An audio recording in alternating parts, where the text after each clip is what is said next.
Hay muchas especies animales agresivas, pero la violencia salvaje es atributo exclusivo del ser humano.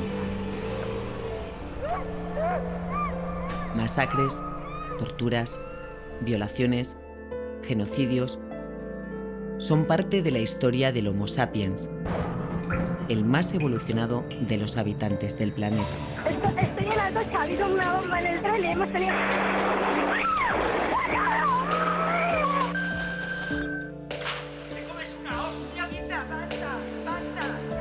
La especie humana puede ser la más violenta, pero también es la única capaz de valorar las consecuencias y preguntarse el porqué de su agresividad. Estamos encontrando marcadores neurobiológicos, genéticos, de que hay cerebros en personas violentas que no funcionan del mismo modo que un cerebro no violento. Hay algo que es diferente.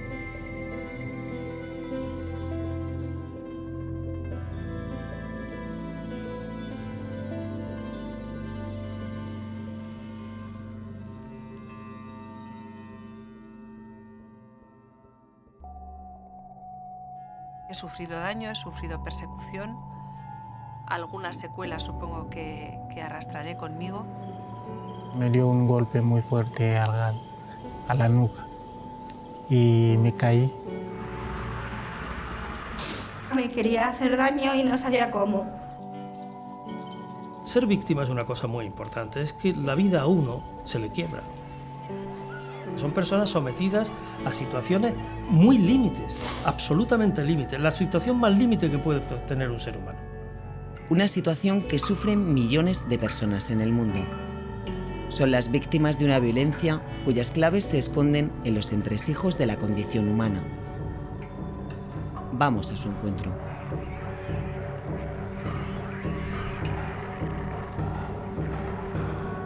La violencia es una estrategia que podemos utilizar cuando queremos obtener un beneficio causando daño a otros.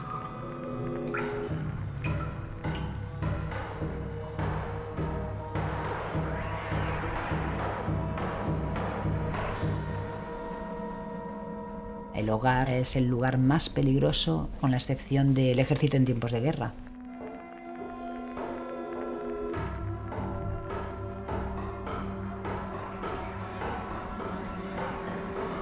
Somos la especie más violenta, pero también la más empática.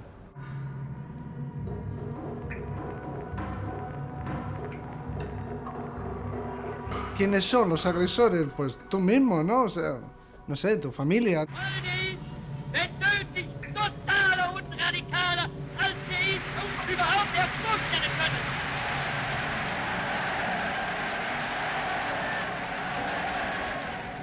Cuando entendemos que hay personas que sabiendo el daño que hacen lo volverían a hacer, es lo que da más miedo.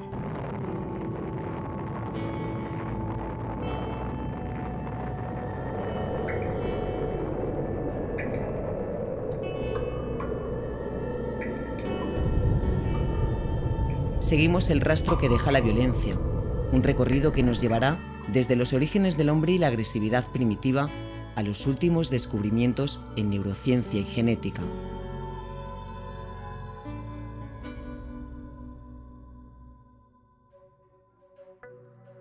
El primer asesino de la historia es Caín, al menos para judíos, cristianos y musulmanes. Las tres grandes religiones monoteístas comparten el mito según el cual el primogénito de Adán y Eva mató a su hermano Abel porque Dios prefirió su ofrenda. Según la interpretación clásica del relato, los celos y el deseo de venganza propiciaron este bautismo de sangre.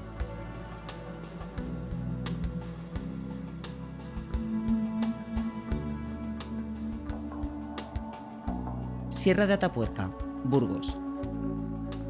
Los restos encontrados en este yacimiento arqueológico, uno de los más importantes del mundo, dan cuenta de otra violencia original.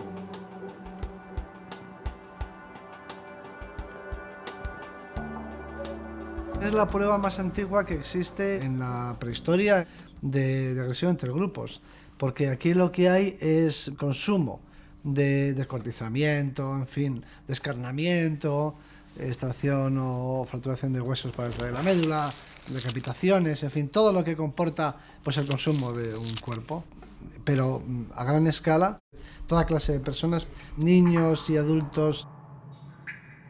Ocurrió hace unos 800.000 años y su protagonista fue el Homo antecesor, un homínido pariente nuestro. En nuestra opinión, no es solamente un canibalismo gastronómico, sino que seguramente por competencia entre los homínidos aquí se instala una cultura que era enseñar a tus descendientes, pues, para evitar la competencia, pues es más fácil es comer y laminar por abajo las pirámides más jóvenes. Es posible entonces que no los mataran y se los comieran por hambre, sino por estrategia. El canibalismo existe aún ahora. Hay canibalismo en esta especie. O sea que el canibalismo no es propio del género Homo, es propio de muchísimas otras especies, tanto de depredadores como de otro tipo de mamíferos. Al igual que el canibalismo, la agresividad tampoco es exclusiva del ser humano. Hay agresión entre especies, el depredador con respecto a su presa.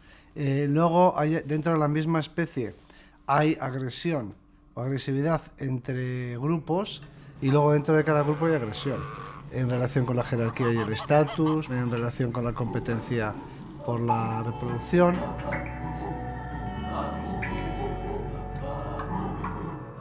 Un instinto adaptativo, un impulso, una defensa. Estas son las bases de una agresividad animal que en el Homo sapiens va a tener sus particularidades.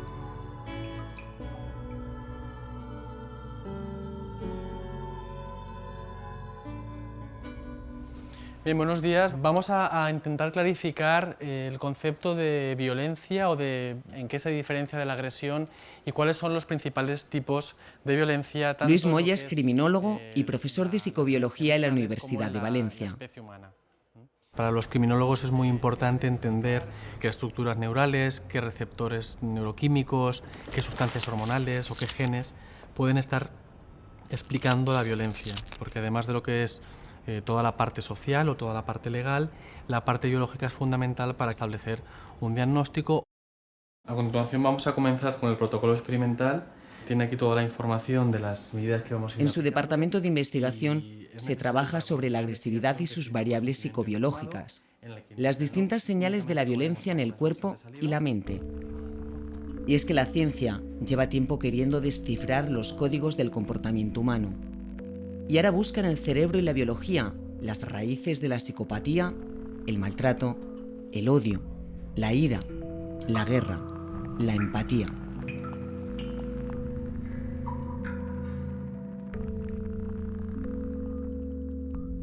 Los estudios actuales están viendo que las estructuras cerebrales y las sustancias químicas son muy distintas cuando uno tiene una descarga de violencia y de agresividad a cuando alguien premeditadamente está pensando en agredir. Tras ello se realizarán unas mediciones, fundamentalmente peso, altura y después un escáner de la mano. Por supuesto, ninguno de los procedimientos que aplicamos es doloroso. La violencia provoca daño, sufrimiento y muerte. La Organización Mundial de la Salud ha cuantificado estas secuelas y ha trazado un mapa del horror en el que se denuncian el secretismo y los tabúes que rodean el comportamiento violento, y la predisposición a creer que es inevitable.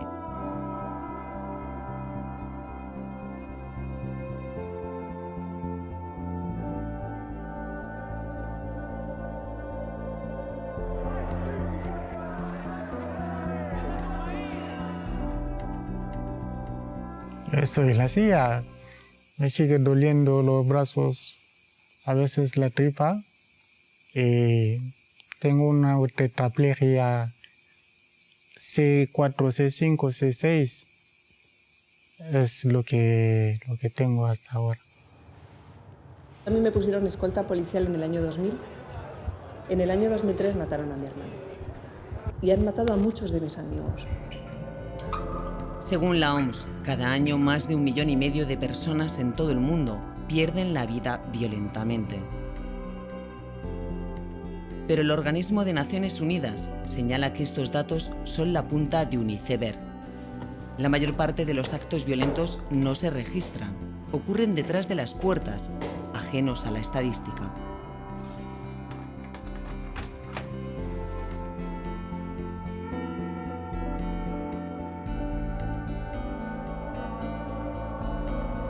A mí esto de las 8 de la tarde, cuando él tenía que volver, yo estaba todo nerviosa y no sabía cómo venía, si venía con ganas de bronca o no. El escuchar la llave en la puerta era horroroso.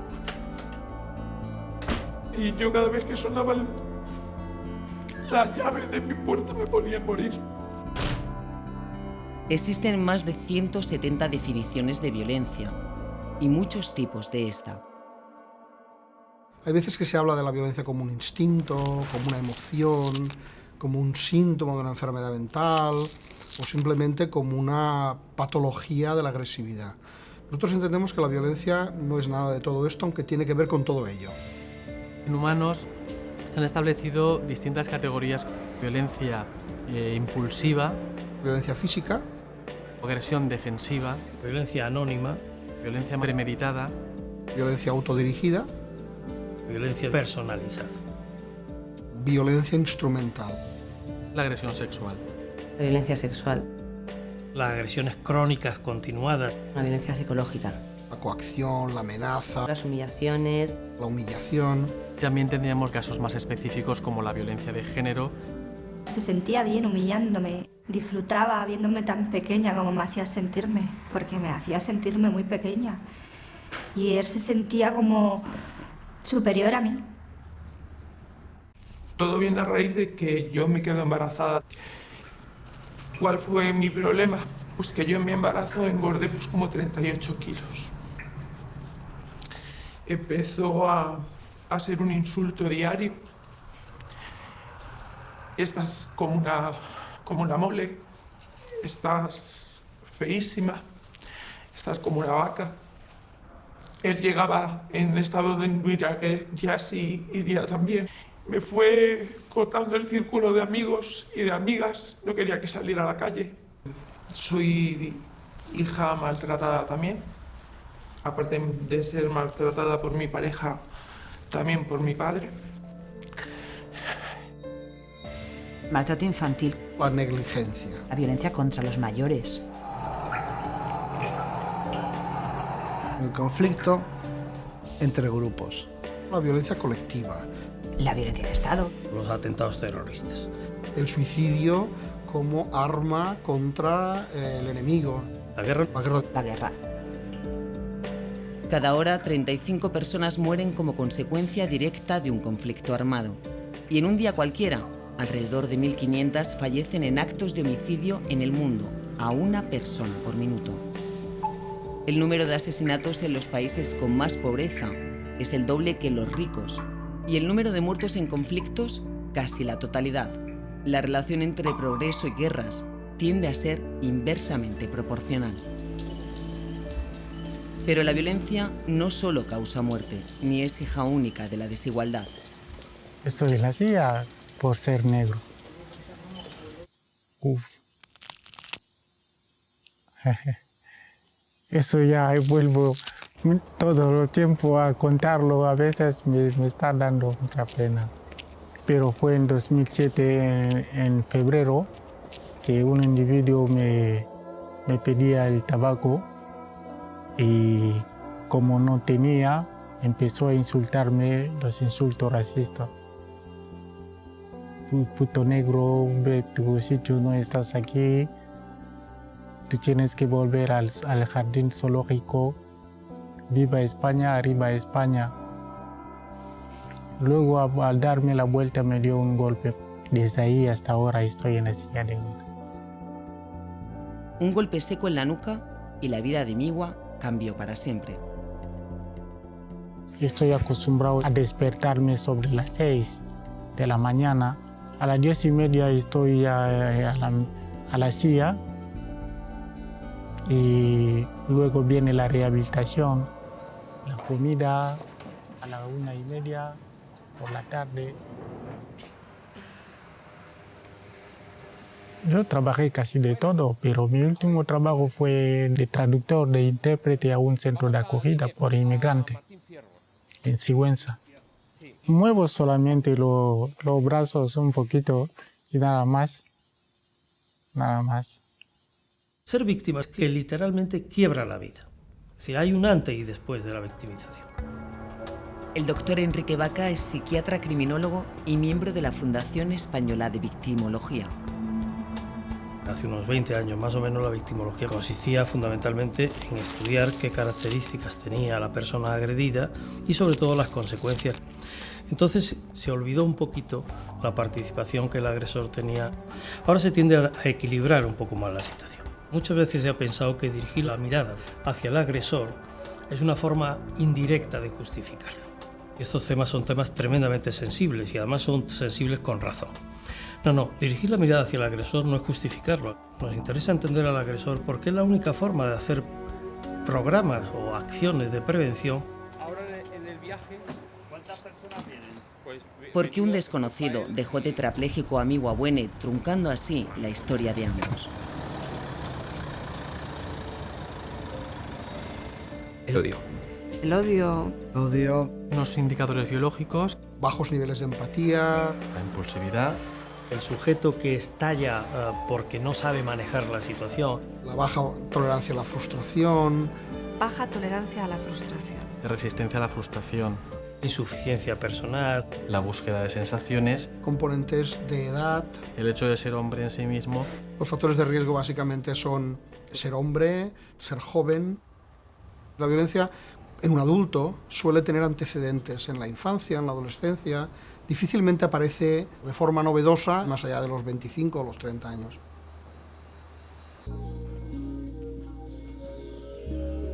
El profesor Andrés Puello trabaja con agresores convictos para, entre otras cosas, estudiar el potencial de reincidencia. La justicia, que ha tenido mucho interés en poder controlar la peligrosidad para evitar los daños en el futuro, se ha dado cuenta que a veces se cometen muchos falsos negativos. Es decir, que hay personas que no se consideran peligrosas y que sin embargo cometen delitos muy graves, y al revés, hay individuos que teóricamente son muy peligrosos pero que nunca más vuelven a cometer un delito. Catedrático de Psicobiología y criminólogo, Andrés Puello dirige el grupo de estudios avanzados en violencia de la Universidad de Barcelona. Hay un dato que es muy potente y es que cuando se compara la violencia física entre hombres y mujeres se observan muchas diferencias. La violencia física y sexual sí. Son los dos tipos de violencia donde hay un predominio muy importante de los varones, de los hombres, especialmente de los hombres jóvenes. En su departamento investigan desde la participación de una enzima en la violencia, la MAOA, al papel de la personalidad y los factores sociales.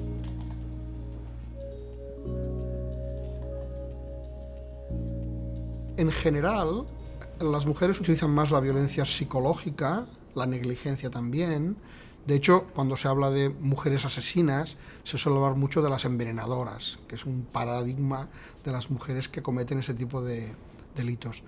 Pero el uso de la violencia física es mucho menos frecuente y la más rara de todas es la violencia sexual. Eso, de hecho, es una incógnita que los criminólogos no saben muy bien cómo explicar. Es muy poco frecuente, extremadamente poco frecuente.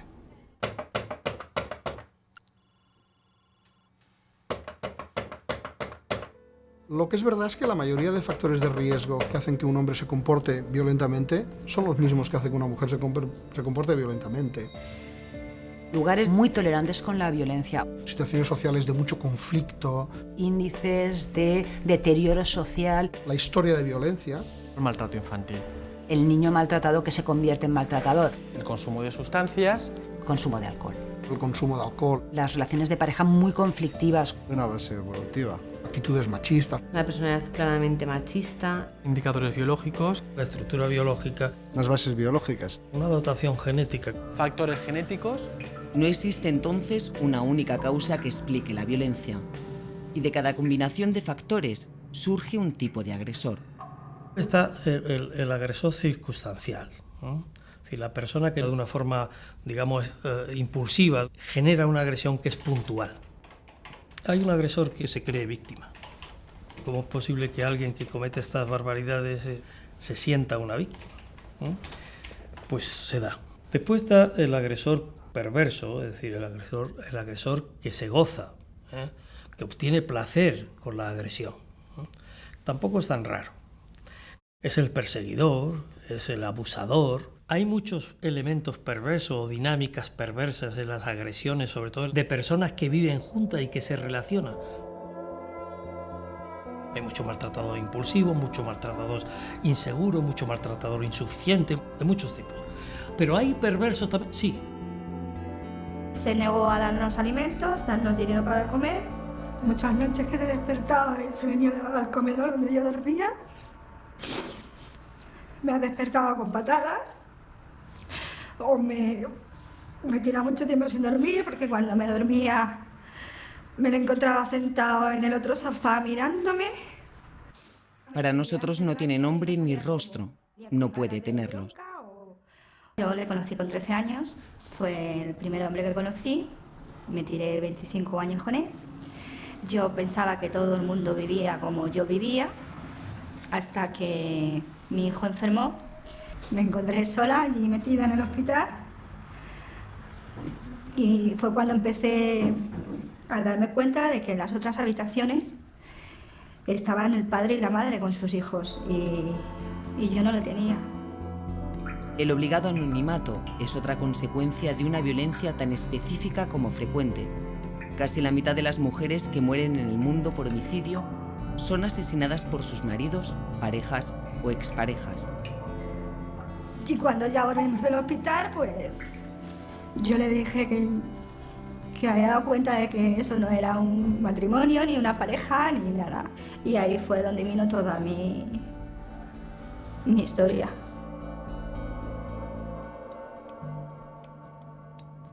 El hogar es el lugar donde más muertes se producen, donde más violencia hay, exceptuando el ejército en tiempos de guerra, claro. Marisol Lila dirige un programa de reeducación para condenados por violencia de género en la cárcel de Picassent, Valencia. Violencia para ellos, o para la gran mayoría, solo es cuando le has pegado un puñetazo en la cara. Si no, no hay violencia. Amenazar de muerte, controlarle el dinero, no dejarle ver a sus amistades, no dejarle salir con determinada ropa, eso para ellos no es violencia. Cuando eso es violencia y además es constitutivo de delito. Unos 400 penados han pasado ya por unos talleres que en ningún caso son sustitutivos de la pena. La entrada suele ser: hombre, me tocó una jueza, la abogada y ahora aquí todo mujeres. Es que la tenéis tomadas con nosotros, es que en este país ya mandan las mujeres, es que... Es la reacción natural. Vienen alteradísimos, vienen enfadados con el mundo, se consideran víctimas del sistema judicial, consideran que ellos no han hecho nada. Como a mí me dijo una vez mi hijo, me dijo: mamá, tú vales mucho, tú no tienes que permitir que nadie te haga sentir mal. Cuando ellas entran a formar parte del grupo, la primera reacción normalmente suele ser de mucha sorpresa, porque esperan que el grupo lo formen 3 personas. Y cuando llegan y ven tanta gente, pues como que se quedan un poco asombradas. Que ellas se tranquilicen y vean que ni son ellas las que están locas, ni son ellas las que tienen la culpa, ni han provocado estas situaciones. Blanca Vergara es psicóloga e imparte talleres de apoyo a mujeres que han sufrido malos tratos. Con experiencias del trabajo, quien no trabaje fuera de casa, con experiencias de haber quedado con las amigas tomando. Lo que siempre coincide en todas las mujeres víctimas de violencia es en la doble personalidad, que le llaman ellas, la doble cara que siempre tienen, hasta pegarnos un baño, como hemos también hablado mucho. La mayoría de maltratadores saben controlarse muy bien en situaciones públicas y únicamente deciden perder el control en las situaciones íntimas. Para Marisol Lila, la reeducación, el cambio en un maltratador, ni es posible en todos los casos, ni se produce de un día para otro. Se trata de un proceso largo y difícil, de incierto pero importante final. Factores de riesgo hay muchísimos, por ejemplo, el consumo de alcohol. Es un factor importante, pero no es la causa de la violencia. El niño maltratado que se convierte en maltratador es factor de riesgo, pero no es una causa en sí misma. Hay muchísimos niños que son maltratados en la infancia y que no se convierten por ello en maltratadores, y muchos maltratadores que no han sido niños maltratados. Cuando la única forma de relacionarme con los demás es a través de la violencia, cuando no tengo nada de empatía, el vivir en culturas que sean machistas, lógicamente es más fácil que se tolere y se permita y suceda la violencia, ¿no? El fiscal pide 33 años de cárcel para el acusado. Actualmente, un 10% de los condenados a prisión son maltratadores. El asesinato machista se castiga con una pena promedio de 18 años, pero no siempre ha sido así. La violencia de género, como delito, etcétera, no existía. En todo caso era un conflicto en una relación de pareja y allá ellos. Era su problema y solamente en el caso de que se desembocara en muerte, la sociedad tomaba parte un poco desde el ámbito jurídico legal, pero no era ningún problema social. Hoy en día al menos tiene ese reconocimiento de problema y de que toda la sociedad tiene que actuar para erradicarlo. Hasta que no ha surgido el tema de violencia de género, no ha habido tantos recursos públicos destinados a ese tipo de investigación. En la misma facultad en la que da clases Marisol Lila, Luis Moya persigue las claves de la agresividad humana. Yo creo que a raíz de esos tipos de violencia podemos darnos cuenta de hasta qué punto se puede llegar a agredir, violar e incluso matar a personas. La resistencia, la frustración y las distintas reacciones que produce centran sus investigaciones actuales. La dependencia de la víctima con el agresor es fuerte, pero la dependencia del agresor con la víctima es todavía mayor. No puede vivir sin ella. Entonces, en el momento en que es abandonado, la mata y después se mata. Vamos a comenzar con el peso. Para Luis Moya, como para otros criminólogos, muchas de las claves de este tipo de comportamientos residen en el cerebro y su funcionamiento. De acuerdo, Alberto, ahora lo vamos a medir. Clásicamente se pensaba que el sistema límbico, que son estructuras que están regulando las emociones, eran las estructuras responsables de la violencia. Actualmente sabemos que es un conjunto o un sistema neural complejo en interacción, que comprende todo el cerebro, desde estructuras muy básicas y primitivas que compartimos con animales, hasta el último control que viene por parte del córtex y sobre todo la corteza prefrontal, que es una estructura o una parte del cerebro que nos diferencia del resto de especies. Si hay un correcto funcionamiento del córtex prefrontal, es más fácil que se controle el impulso. Y es en esa zona cerebral donde se empiezan a detectar las marcas de una violencia muy específica. De todos los estudios que se han ido llevando a cabo hasta el momento, lo que se ha visto no es que el cerebro de un psicópata, si hacemos una fotografía, un tag, sea distinto de un cerebro no psicopático, pero es cómo funciona el cerebro. Un cerebro carente de empatía y de remordimientos.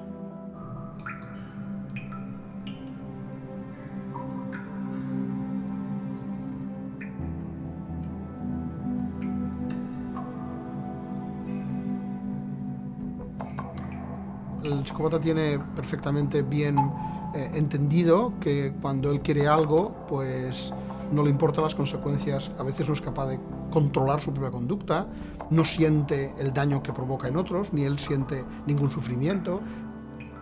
El psicópata, imprevisible, frío, perverso y sádico, es el agresor que más asusta, pero no es el más frecuente.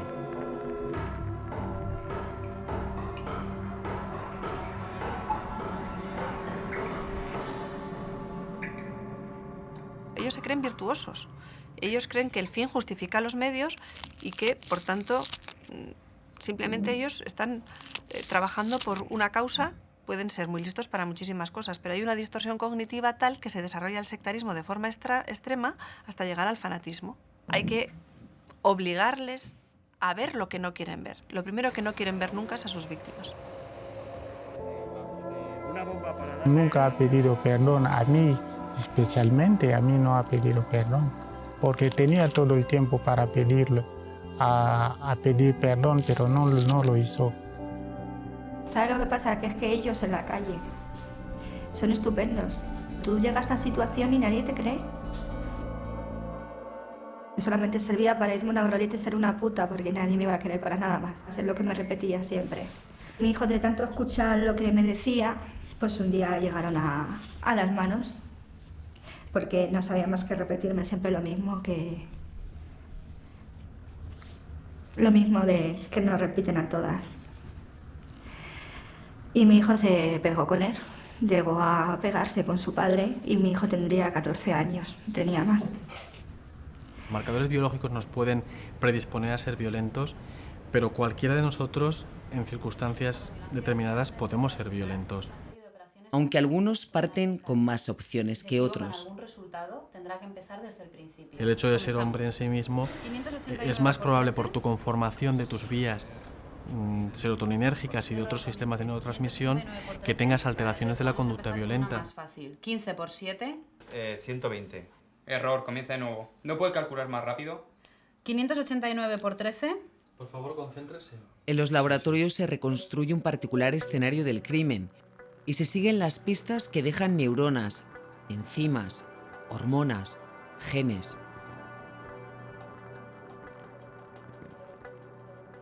Niveles elevados o bajos, crónicos de testosterona. La testosterona. La testosterona. Ciertos estados deficitarios de serotonina. La serotonina, la dopamina, el GABA. Disfunciones en el lóbulo prefrontal. Alteraciones en el lóbulo frontal. Ciertas disregulaciones en la amígdala. Factores genéticos, la MAOA, etc. Cromosoma Y. Cromosoma Y supernumerario. El cromosoma asesino. Y otras sustancias o factores moleculares. La prevalencia de la violencia masculina ha llevado a los investigadores a centrarse en los rasgos biológicos que diferencian un sexo de otro. Pero hasta ahora los resultados son demasiado ambiguos. En los años 70 se pensaba que los andrógenos eran las únicas sustancias que regulaban la violencia y además de una forma directa. Mayor nivel de andrógenos, mayor violencia. En base a ello, los hombres eran más agresivos que las mujeres. De hecho, los estudios que se hacían eran con animales, con roedores, que se les castraba y se les volvía a administrar testosterona. Y se veía que había una reducción con la castración y después un incremento de la violencia. Actualmente la testosterona, después de muchísimos estudios, se ha visto que es un factor más, pero nunca es un precipitante ni un determinante. También hubo aquel famoso, en los años 30, del cromosoma Y supernumerario, porque en las cárceles del país nórdico donde se hizo el estudio se había encontrado un número mayor entre los criminales violentos. Pero también es verdad que ese cromosoma iba asociado a problemas de retraso mental, por tanto todavía es muchas incógnitas en la psicobiología de la conducta agresiva y de la conducta violenta.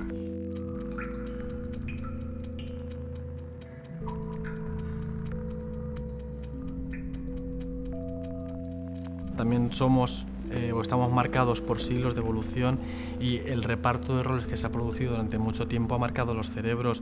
Un cerebro masculino, de alguna forma generalizando, tenía que estar más preparado para la violencia, mientras que el cerebro femenino estaba más organizado empáticamente porque se encargaba de la socialización, de la comprensión, del entendimiento de la prole.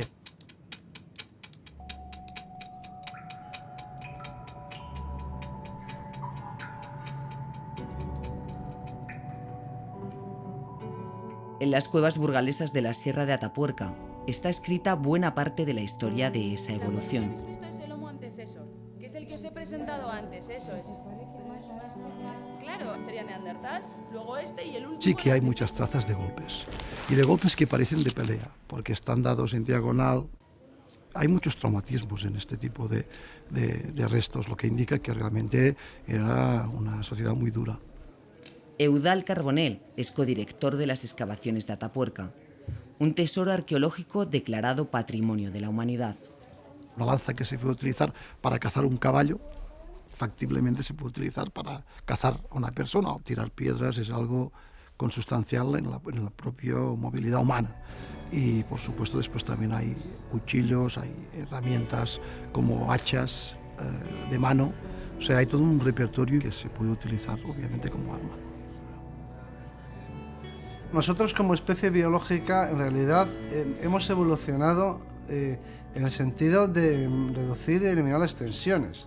Es decir, que hemos evolucionado hacia la convivencia. Juan Luis Arzuaga es otro de los codirectores de Atapuerca. Catedrático de Paleontología y director del Instituto de Evolución y Comportamiento Humano, Arzuaga dedicó su discurso de ingreso en la Academia de Doctores a la agresividad del Homo sapiens. Somos capaces de cooperar y de relacionarnos individuos de diferentes sexos y de procedencias muy distintas. En ese sentido, somos una especie que ha evolucionado hacia la tolerancia. En contra de lo que se suele decir, porque tenemos muchos mecanismos de inhibición, de la agresividad. La violencia es muy poco frecuente. La sensación de que la tenemos constantemente es porque la vemos en los medios de comunicación, pero en la vida cotidiana lo que observamos es lo contrario. Somos básicamente bastante pacíficos. Ahora bien, nuestro problema está sobre todo en el conflicto entre grupos.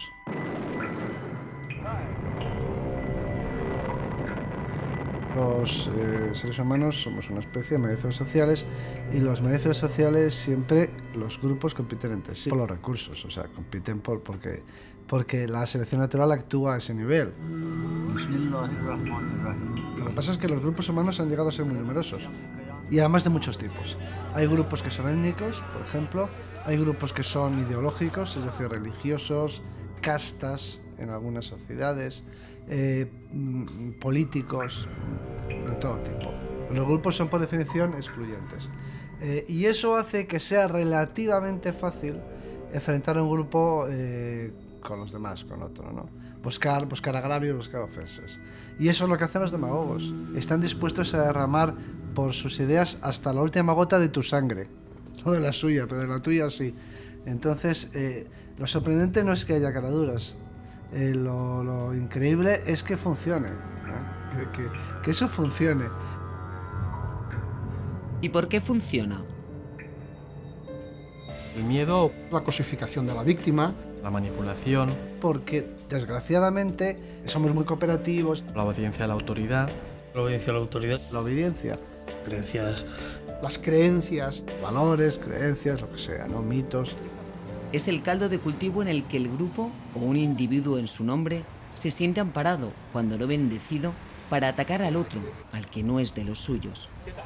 Puede ser su color de piel, su religión, su ideología, su orientación sexual, su condición incluso de pobreza, los sin techo. Hay un caso muy conocido por todo el mundo, que fue el asesinato de Rosario Endrinal en el Cajero de Barcelona. Nosotros no teníamos ninguna intención de hacer daño a la señorita Endrinal. Cada uno Pero además de estos casos, nos hemos encontrado con asesinatos a travestis, a transexuales, también personas que tenían una ideología contraria al racismo o al nazismo. Hay muchos crímenes de odio. En ese nosotros frente a ellos de la violencia grupal, las creencias políticas y religiosas son el mejor acicate. No se sienten culpables por los hechos que cometen y piensan que sus víctimas potenciales son algo insignificante. Sus sueños ideológicos son más importantes que la vida real de las personas a las que atacan.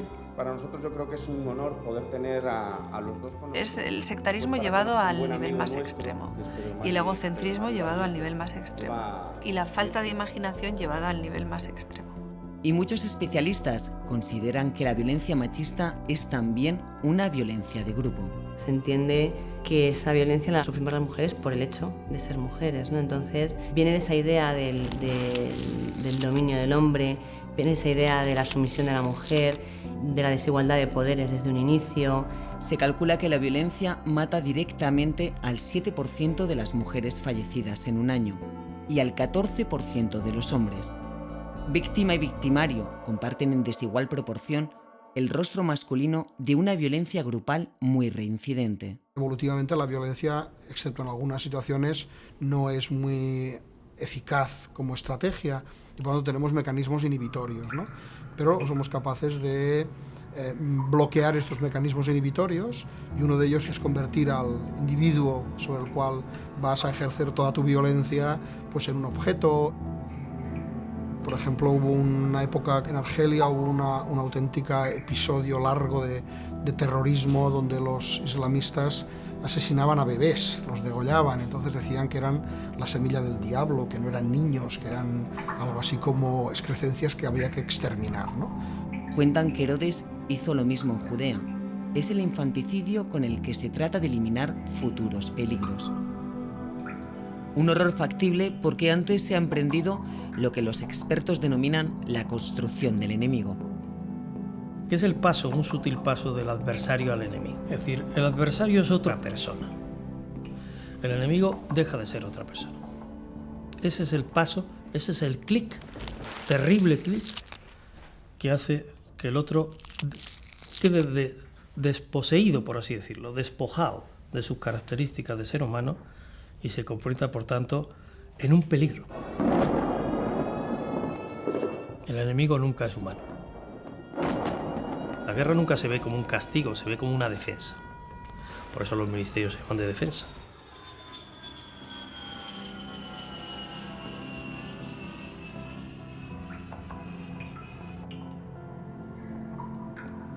Hay un libro que se llama Aquellos hombres grises, donde una compañía de policía se le encargan tareas de fusilar judíos. Y son padres de familia normales y corrientes. Y es el estudio del comportamiento de cada uno de ellos. Hay algunos que se pegan un tiro para volver a casa. Hay otros que se dan de baja o que tienen que internarlos porque no lo pueden soportar. Y hay otros que disfrutan como enanos haciéndolo. Por supuesto, las personalidades perversas se manifiestan de una forma brutal en las situaciones bélicas de confrontación. La guerra de los Balcanes, esta última que hemos tenido, es un ejemplo trágico y tremendo de lo que ha podido pasar en ese sentido. Hay otros que lo cumplen como si fuesen funcionarios, es decir, se ponen en la absoluta neutralidad y lo hacen porque me lo ordenan, yo lo hago. Y eso se ha visto reproducido en la Alemania nazi, se ha visto reproducido en la Camboya de los Jemeres Rojos, en la Argentina de Videla. La guerra es el ejemplo más claro y extremo de la violencia entre grupos, pero no es el único. Genocidios, crímenes contra la humanidad, torturas y violaciones masivas, deportaciones forzosas, secuestros, atentados terroristas. No ha habido ninguna instancia internacional que haya sido capaz de ponerse de acuerdo en qué es terrorismo. Porque el terrorista no se siente terrorista. El terrorista se siente combatiente en unos casos y víctima en otros. Voy a empezar por contaros una historia. Difuso e indefinido, el terrorismo deja, sin embargo, víctimas muy concretas. Pues bien, lo patético y lo trágico de esta historia es que precisamente aquel niño que quedó en brazos de mi hermano aquel día fue precisamente la persona que lo mató 18 años después. Los muertos no hablan. Pedro Mari Baglietto explica a alumnos de bachillerato cómo ETA asesinó a su hermano Ramón en 1980 y cómo él ha renunciado a la venganza. El mensaje de la no violencia forma parte de las charlas por la convivencia que organiza la Fundación de Víctimas del Terrorismo. Nos hemos tenido que enfrentar al mal, nos hemos tenido que enfrentar a un daño tremendo, que es el daño que causan los terroristas, sean de tipo identitario, sean de tipo religioso. Y en ese proceso de duelo, en ese proceso también de búsqueda de nuevo sentido y de recuperación de nuestra propia identidad personal, somos absolutamente conscientes de que podemos aportar algo a la sociedad. Y esto es el decir no a la venganza. Joseba Pagazartundúa, el hermano de Maite, fue asesinado por ETA en 2003. Ella también ha sufrido años de amenazas y persecuciones. Para Maite, el testimonio en primera persona es su forma de mostrar que el fin no justifica los medios. En las sociedades suele existir a veces la tendencia pues, a esconderse, a mirar hacia otro lado, pues frente a los matones de clase, frente a los matones de género, frente a otras formas de acoso, pues cuando un jefe es un tirano y los demás pues al final hacen la espiral del silencio que el jefe quiere que se haga con la víctima. La espiral del silencio se reproduce en muchas formas de violencia, también en violencia doméstica. Fueron muchas noches en velas, muchas pataditas, muchas amenazas de que él se iba a suicidar con las 3 escopetas que tenía, mucho hacerme sentirme culpable, mucho muy malestar, es un malestar. Y ya vino la policía y delante de la policía se echó hacia mí, la policía le separó y le empezó a decirme que esta hija de puta la mato. A esta hija puta la mato con las 3 escopetas que tengo, con una de esas la voy a matar. La policía me dijo que me fuera yo, y me fui con mi hijo. Llamé a mi otro hijo mayor y nos fuimos los 3. Uno en cada mano, y eso es lo que me llevé después de 25 años. Nuestra mujer sin nombre sufre depresión, ansiedad, desarreglos hormonales, colon irritable, fibromialgia. Porque la muerte es solo la consecuencia más extrema de la agresividad humana.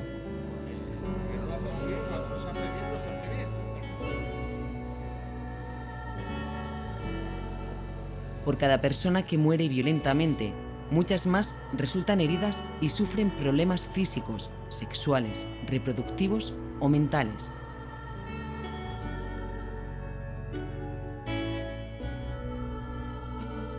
Cuando, por ejemplo, hay un maltrato, una violencia, se produce una deficiencia del funcionamiento del sistema inmunitario. Entonces, estos estudios lo que sí que permitían ver era que las víctimas de la violencia de género y otro tipo de violencia podían enfermar con mayor facilidad. Pero cuando vamos a la otra parte, al agresor, los estudios han indicado que podría darse un sistema inmunológico más fuerte. El agresor, de alguna forma, tendría como una protección porque su sistema está más fuerte y es menos probable que pueda enfermar. Es curioso, yo soy presidenta de la Fundación de Víctimas del Terrorismo, pero jamás me contemplo a mí misma como víctima.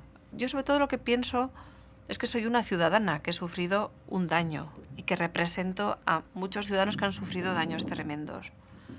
Hay secuelas de tipo físico y hay secuelas de tipo moral. Estudios que se han ido desarrollando demuestran que la somatización de enfermedades es mucho más elevada. También en algunos casos desarrollan una especial capacidad de superación, el principio que se llama de resiliencia, y son gente especial que ayudan mucho a otros seres humanos. Por la izquierda mejor, Esteban, que yo creo que irá mejor. Hay dos formas de aguantar. Aguanta uno, se hace pequeñito y los palos llegan hasta que se van, y uno no hace nada. Eso no es resiliencia, o resistencia adaptativa, sino que uno recibe el trauma, lo aguanta e intenta cambiar la situación. Es decir, adopta una actitud activa frente a la situación traumática. Y eso evidentemente es un factor de protección de primer orden. ¿Hay personas que son más capaces de hacer esto y personas que son menos capaces? Pues sí, hay personas que son más vulnerables y personas que son menos vulnerables. Y ahí es donde están las prótesis, que fundamentalmente son prótesis sociales, de apoyo de la comunidad, que es uno de los elementos de protección más importantes. Los medios no justifican los fines nunca. Intentamos transmitir esto a los chavales para que canalicen adecuadamente, en su caso, pues sus propios impulsos ideológicos o religiosos. Y por otra parte también intentamos transmitirles la idea de la no venganza. Tranquilo, que yo no te voy a matar. Pero La venganza lo único que hace es equiparar a la víctima, en su caso, al victimario, y matarla por dentro. Desde el punto de vista humano la deshumaniza.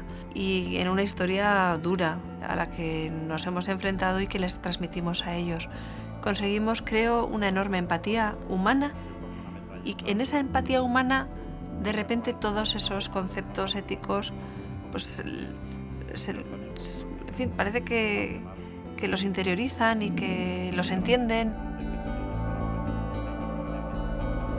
Amigo Abuene, una agresión racista lo dejó tetrapléjico.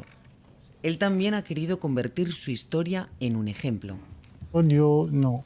Tenerlo al principio sí, cuando estaba recuperando al principio, pero se va yendo. Todo ha sido un proceso, porque he recibido mucho tratamiento psicológico, psiquiátrico. El camino es largo, pero tengo que tener fe, porque ya la fuerza me lo da también mi familia, y sobre todo a Esteban, que agradezco muchísimo, porque hace parte de nuestra familia.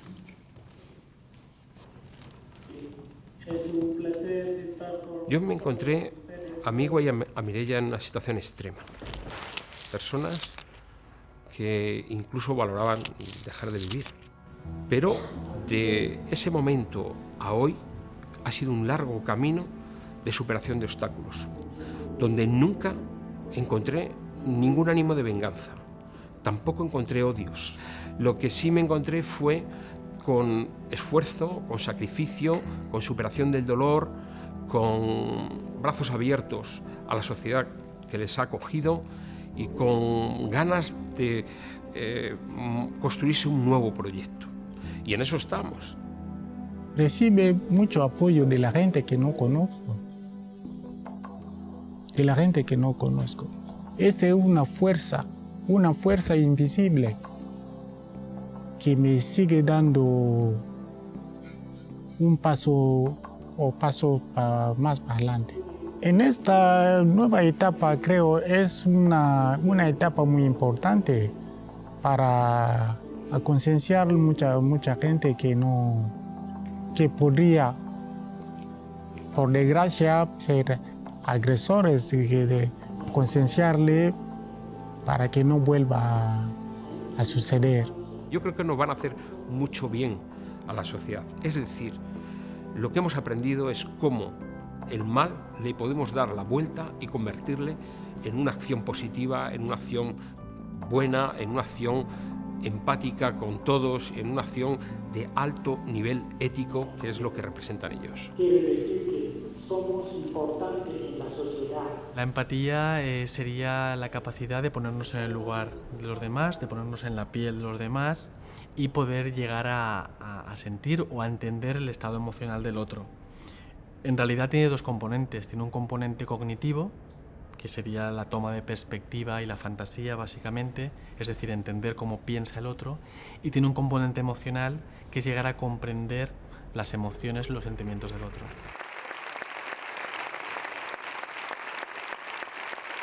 El antídoto natural de la violencia es la empatía.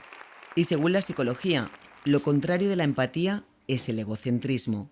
De ahí que sea el egocentrismo la principal característica de los psicópatas. Mira, a continuación te voy a poner ahora unos electrodos. Me puse a hacer con otros compañeros una revisión de todas las estructuras cerebrales, neurobiológicas que estaban implicadas en la empatía. Me di cuenta que sorprendentemente coincidían en gran parte con las que regulan la violencia. Es decir, hay una similitud importante entre estructuras que regulan la empatía y que regulan la violencia. Y de alguna forma lo que planteé es que podría ser que las mismas estructuras o el mismo circuito neural estuviese regulando un comportamiento y el otro. Vale, ahora vais a tener que construir la casa entre las dos. Lo que la ciencia sigue sin descifrar es cuándo ambos impulsos toman caminos distintos. Llegamos a ayudar a personas que no son familiares, que no tienen nuestros genes, con lo cual sí que hay un potencial humano muy fuerte hacia la empatía muy grande. Lo mismo que hay hacia la violencia. Y así ocurre desde hace más de 1 millón de años. Tenemos ahí un caso de canibalismo, que es el resultado de muerte, de agresión y demás. Pero tenemos otro caso en el que lo que vemos es solidaridad y compañerismo. Pero tenemos casos de ancianos que han sido cuidados por otros en determinado momento. Los restos humanos encontrados en los yacimientos de Atapuerca señalan que fuimos a la par violentos y empáticos. Tenemos una niña o un niño que vivió hasta los 10 años con una deformidad craneal sin ningún problema. O una persona que debió morir a lo mejor más allá de los 45 o 50 años, que estaba absolutamente casi impedida, no podía salir a cazar si era un varón, en este caso, y sin embargo fue protegido por el grupo. José María Bermúdez es el tercer codirector de Atapuerca, ese lugar que tanta información sobre quién es el ser humano está aportando. Los genetistas nos han dado la clave, nos han dicho, mira, tenemos un parecido con el genoma de los chimpancés que alcanza el 97-98%, a pesar de que hay algunos cambios estructurales en los cromosomas. Hemos heredado esa información genética a través de milenios, de generaciones y generaciones, de ese ancestro común que tenemos con los chimpancés. Tenemos todavía ese comportamiento metido en nuestros genomas. Somos territoriales, somos jerárquicos, somos tribales, también cariñoso que llevamos dentro, ¿no? Esa dualidad, ¿no?, de bien y mal que llevamos dentro los humanos. Esa pequeña diferencia genética que nos separa de los chimpancés tal vez sea la que marca la distancia entre la violencia humana y la agresividad animal. El ser humano está absolutamente modulado por todo su periplo en la sociedad. Es decir, nosotros somos la confluencia de dos cosas, una dotación genética que nos da la estructura biológica y un ambiente que empieza a configurar esa dotación genética desde que nacemos. Ahora sabemos además que los estímulos ambientales condicionan nuestra respuesta genómica. Lo que significa que el comportamiento humano nace y se hace. No solo está en el ADN de cada individuo o en sus experiencias. Ambos, genes y ambiente, se retroalimentan. Y el cerebro predeterminado genéticamente también se modula según lo que vive y según dónde, cuándo y cómo vive. Nunca vamos a resolver el problema definitivamente. Es decir, se podrá resolver, mitigar, incluso casi prácticamente eliminar si cada generación, si cada niño que nazca es educado en que tiene que reflexionar y sobreponerse al odio y al enfrentamiento, por muy justificadamente que se lo pinten y que se lo expliquen. Porque hay un 10% de chavales entre 12 y 16 años o algo más que pueden llegar a entender el asesinato cuando es por motivos identitarios. Imaginaos qué barbaridad. Nosotros hemos superado la tentación de la venganza y esto lo podemos transmitir. Hemos sido capaces de decir, aquí estamos, no somos invisibles, no hay que tolerar lo intolerable, digámoslo, para que los chavales tampoco toleren ningún tipo de vulneración de los derechos humanos en sus entornos, tanto a nivel escolar como familiar, como laboral cuando sean adultos o como institucional cuando sean ciudadanos y alguien pueda querer saltarse una ley o una institución pueda querer extralimitarse. El estado de barbarie no es tan difícil de ser alcanzado. Conocemos casos en los que en muy pocos años una sociedad se convierte en un verdadero desastre, en un páramo desde el punto de vista moral y que entre las manos pueden llegar a asesinarse. Bueno, pues hay que pelear contra eso. Sin lucha y sin muerte. Nada más. Muchas gracias.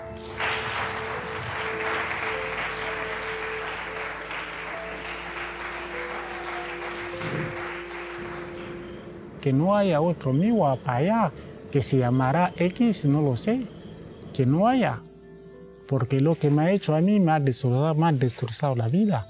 Pero sigo adelante y lo que tenía que hacer no lo hago. Y soy limitado. Pero no tengo ningún rencor contra él.